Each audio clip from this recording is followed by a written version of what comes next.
Hi, I'm Erik Voss, and this is a breakdown of The Walking Dead Season 9, Episode 16, the season finale, titled The Storm. For the past few years, I always thought Game of Thrones was doing a Walking Dead impression. And now, The Walking Dead returns the favor. Winter has come! So let's break down all the details that you might have missed in this season finale. Spoiler warning if you haven't seen the episode yet. First off, the final reveal, which showrunner Angela Kang even called a Marvel-style post-credit scene. Ezekiel's radio receives a mysterious transmission.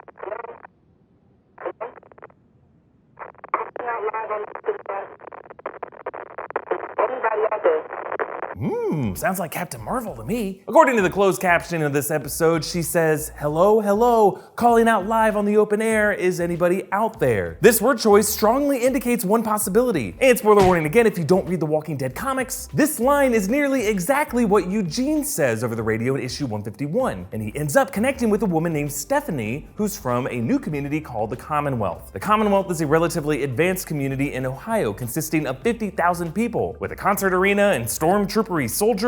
It's led by a woman named Pamela. Many of us believe that the character Georgie, introduced in season 8, could be from the show's version of the Commonwealth, and that's where Maggie is. There have been some possible Commonwealth Easter eggs, with the word Commonwealth written on a pinwheel, and Toledo, Ohio appearing on a sign in the bridge building camp. Another option is that this woman could be from wherever Rick flew off to, which could also be the Commonwealth or another new community. Or some are suggesting this could be Alicia from Fear the Walking Dead, since season 5 footage does show them setting up some kind of radio equipment. Or the show could just be choosing to stay ahead of all of us, comics readers and sad, hopeful Fear the Walking Dead fans alike, and introduce yet another new community. Here's hoping that the newbies are more like the highwaymen than the garbage people. This radio reveal was set up at the top of the episode, which finds Ezekiel a few months after the Picket line, describing the kingdom's downfall, the boiler and pipes rupture, a nod to Henry's past maintenance, now gone. Ezekiel also talks about fires, and in the wide shot as Ezekiel departs, you can see several roofs burned out, and one of them surrounds a chimney, suggesting someone was an idiot when it comes to fire safety. Looking at you, Jerry. Also, the risk of using chimneys that haven't been needed in so long gets explained later in this episode, when Eugene and the others nearly get blown to hell. No, that smell wasn't a dead chimney sweep. Chimneys are just use them or lose them kind of things. You might also be wondering why, after several years in Northern Virginia, these survivors only now experience heavy snowfall. This region does experience nasty blizzards about 1 out of every 3 winters. You think this would have happened at some point, maybe due to most of the world's population dying out and the end of industry and burning of fossil fuels has led to a period of global cooling. Or maybe they did have snow in past years, just no storm of the century blizzards. Or maybe the show just shoots in hot Georgia and shooting outside in the snow is really hard unless you got dragon money to burn. This episode closes the book on Ezekiel and Carol's marriage, with the two driven apart by their adopted son's death. This separation was actually foreshadowed by the shot of the most depressingly ironic wall quote, "At times we crack only to let the light in," which was already cracked back in episode 6. Remember, Carol first saw those quotes back in season 7, when she and Morgan first arrived at the kingdom and met King Ezekiel. Here, Carol dumps the king with the saddest breakup line.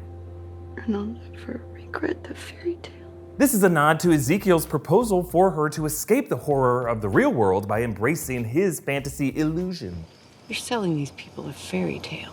Maybe they need the fairy tale. Now, along the Kingdomers' exodus, there's another interesting Easter egg that you might have missed. But first, thanks again to Philo, who sponsored this video. This season of The Walking Dead may be over, but there's still a ton of great TV to watch with Philo. Philo has made possible my goal to cut the cord and switch over exclusively to streaming services for all my content. It's perfect for me. It has over 50 channels, including AMC and Comedy Central. It's by far the easiest way to watch The Walking Dead. You can start watching within seconds. I'm actually gonna use it for Fear of the Walking Dead too. There's unlimited recording, so I can save as many shows as I want, and fans can rewatch the entire season of The Walking Dead with Philo's on-demand library. Philo is available on Apple TV, Roku, Android, iOS, and Fire TV. It's simple and affordable, only $20 a month for all this content. I'm saving $100 a month on my cable bill, it's great. Philo's really been the best solution to stay cord-free and commitment-free, and as a special offer for you guys, the first 50 new Rockstars fans to sign up using our link will get their first month for free. Just visit www.philo.tv/rockstars philo.tv/new rockstars. That's philo.tv/new rockstars. Okay, back to that Easter egg along the road. They passed this top half of a female walker. I think this is one of many nods on The Walking Dead by Greg Nicotero to the work of George Romero, godfather of zombie cinema, this time to his 1985 film Return of the Living Dead. There's one particular scene where they tie down a similar female zombie top half to try to interrogate it. Why do you eat people? Not people. Brains. Yeah, this shit used to be real fun. But hey, this is the Walking Dead season where walkers start talking. Also, during this march, Lydia tries to kill herself since everyone hates her for getting 10 of their most expendable friends killed. Her method is interesting, nearly allowing a frozen pond walker to bite her. Carol sees her and Lydia pulls away, but this is actually exactly how the comics version of Carol, a very different version of the character by the way, offs herself, allowing herself to get infected and to turn. The group ends up spending a night at the sanctuary, recalling the first episode of this half season, episode 9, when Negan spent part of his prison furlough there. Another subplot in this episode focused on Negan and Judith, which calls back their running gag. And you're all bored shitless, but Language. You sure as shit did. Language. With a solid turn later. Your leg looks like shit. language, Miss Grimes. Negan redeems himself somewhat by rescuing Judith and Dog, which I love because it's a callback to the Negan-Judith moment back in episode 6, when Negan talked about how he used to bring home dogs. When I was about your age, I used to bring home stray dogs. My mom, she hated it. I always like that scene because Negan kinda invokes Judith's real father, Shane. All right, let me ask you something. Let me ask you something. And Negan kinda masky somethings again to Judith this episode. I tell you something, kid. Meanwhile, the Kingdomers cross this frozen river, careful not to crack the ice, which parallels the dilemma at the opening of the season as they cross the fragile glass floor at the Smithsonian. Daryl got an awesome kill by using an icicle to stab a walker through the eye, which is a move lifted directly from fellow badass John McClane in Die Hard 2.